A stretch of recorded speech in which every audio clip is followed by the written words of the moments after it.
Hello guys! నా చేతిలో ఏముందో చూసారా? ఒక పెద్ద బ్యాగ్. ఇప్పుడు ఆ బ్యాగ్ ఏంటి అంటే రైతు బజార్ అనమాట. వెజిటేబుల్స్‌కెళ్ళాము నేను, మా మమ్మీ. ఇది వచ్చేసి కొత్తపేటలో ఉంటుంది రైతు బజార్. ఇక్కడ అన్నీ ఫ్రెష్‌గా చాలా బాగా దొరుకుతాయి అన్ని వెజిటేబుల్స్. ఫస్ట్ ఎంటర్ అవ్వంగానే మనకి లెఫ్ట్ సైడ్‌లో ఒక అమ్మవారి టెంపుల్ ఉంటుంది. రైతు బజార్ వాళ్ళు కట్టించుకున్న టెంపుల్ అనమాట. మైసమ్మ తల్లి దేవాలయము. సో, మేమెప్పుడొచ్చినా ఫస్ట్ అమ్మవారికి దండం పెట్టుకొని లోపలికెళ్తామనమాట. సో, ఇక్కడైతే ఫ్రెష్ అంటే ఫ్రెష్ వెజిటేబుల్స్ మొత్తం హోల్‌సేల్‌లో కానీ, రీటైల్ కానీ అన్నీ ఫ్రెష్‌గా అయితే ఎంత బావుంటాయో, అప్పుడే చెట్టుకు కోసుకొచ్చి అమ్ముతున్నారు అన్నట్టుంటాయన్నమాట. ఎప్పుడెళ్ళినా రష్షే ఉంటుంది. మేము అందులో సండే వెళ్ళాము. ఇంకా రష్ ఉండే. సండేనే కదా అందరికీ వీలుండేది వెజిటేబుల్స్ అవన్నీ కొనుక్కోవడానికి. సో, మేమైతే మార్కెట్‌కొచ్చాము. సో, రేట్స్ అయితే నార్మలే ఉన్నాయి. అంత హై ఏం లేవు. అంత లో ఏం లేవు. రీజనబుల్ ఉన్నాయి.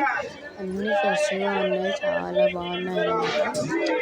ఆ వెజిటేబుల్స్ చూసి అప్పటికప్పుడు కూర వండుకొని తినేయాలి అన్నంత ఇది ఫ్రెష్‌గా మిర్చి, గోబీ, క్యాబేజ్, టమాటో, మునక్కాయలయితే చీప్‌గా ఉన్నాయి.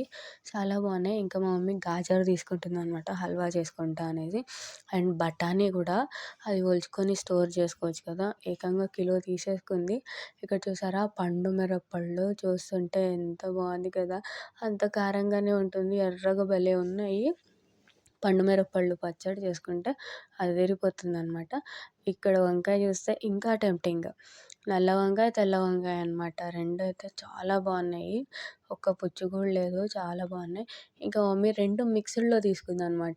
అది ఇది హాఫ్ కాకుండా 2 మిక్స్డ్‌లో తీసుకుంది. అంత బాగుంది. ఇక్కడ కూడా ఫ్రెష్ ఆకుకూరలు పుదీనా అని, కొత్తిమీర అని, పాలకూర, గోంగూర అసలు మనకు తెలియనివి ఆకుకూరలు కూడా అక్కడ వండుతాయి. అంత బాగున్నాయి. అండ్ టమాటా కూడా రీజనబుల్ 10 రూపీస్ ఉంది కేజీ.